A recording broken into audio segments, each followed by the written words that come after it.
5 seconds. Start. Ladies and gentlemen, I have great pleasure in taking part in this seminar on family welfare and the progress of the nation.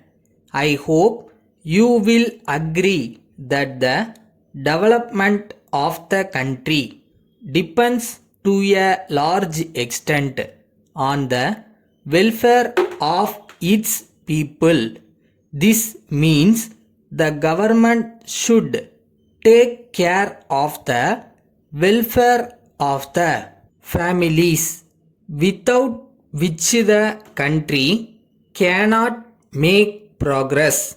Therefore, I have no doubt that this is an interesting subject for debate at the present moment. When we talk of family welfare, we have to take into consideration the economic position of families. It is not enough if we look at the condition of the families living in towns and cities. We have to see the condition of those living in rural areas also. You may be aware that the people in towns and cities are mostly employed in government departments, commercial firms, factories and other offices, in which salaries and wages are paid every month.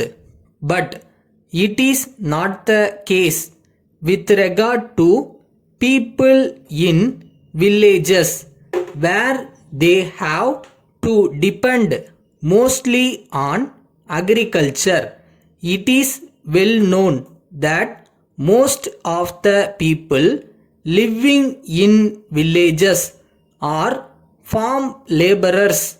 They get wages only when there is agricultural work, and during the remaining period of the year they have no regular work.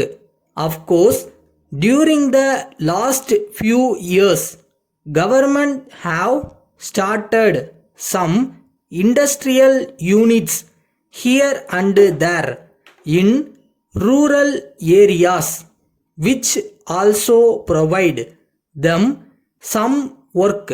However, on this occasion, I would appeal to the government authorities to take necessary steps for starting more and more industries in and around villages in order to increase the employment opportunities, so that the families in villages also are able to raise their standard of living to some extent.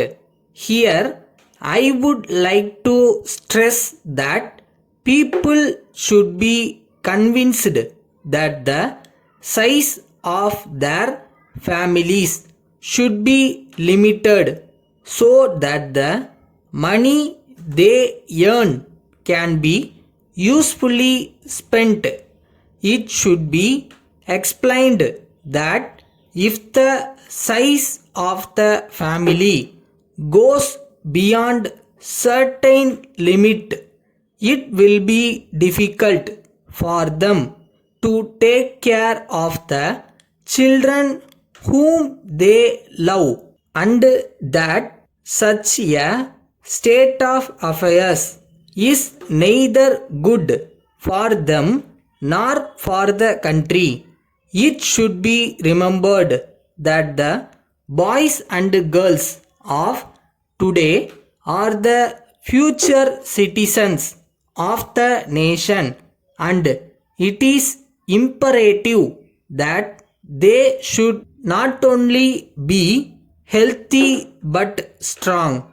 Letter dated 10th October 1983 from the branch manager, Life Insurance Corporation of India, Madurai, to Thiru K. James, Agent, Life Insurance Corporation, Palani. Dear Sir, we are in receipt of your letter of the 15th instant, together with 3 proposal forms for life insurance duly signed by the parties concerned for a sum of rupees 10,000 each. We have also received the 3 crossed checks sent by you towards the first year premium payable by the parties.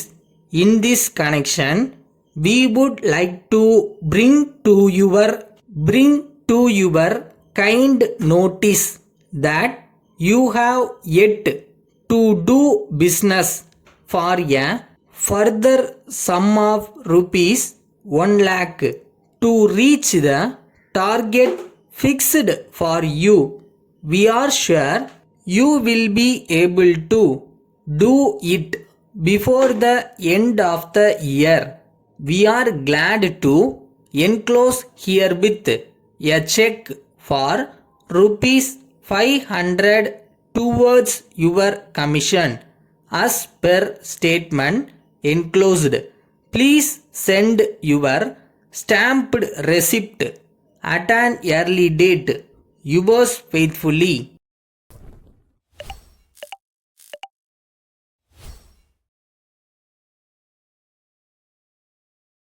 நூறு பேர் 1000 பேர் சொல்லுவாங்க, அதெல்லாம் நீங்கள் காதில் போட்டுக்காதீங்க. உங்களுக்குள்ள ஒருத்தன் சொல்கிறான்ல, அவனை நம்புங்க, கடவுளை நம்புங்க, கண்டிப்பாக ஜெயிப்பீங்க.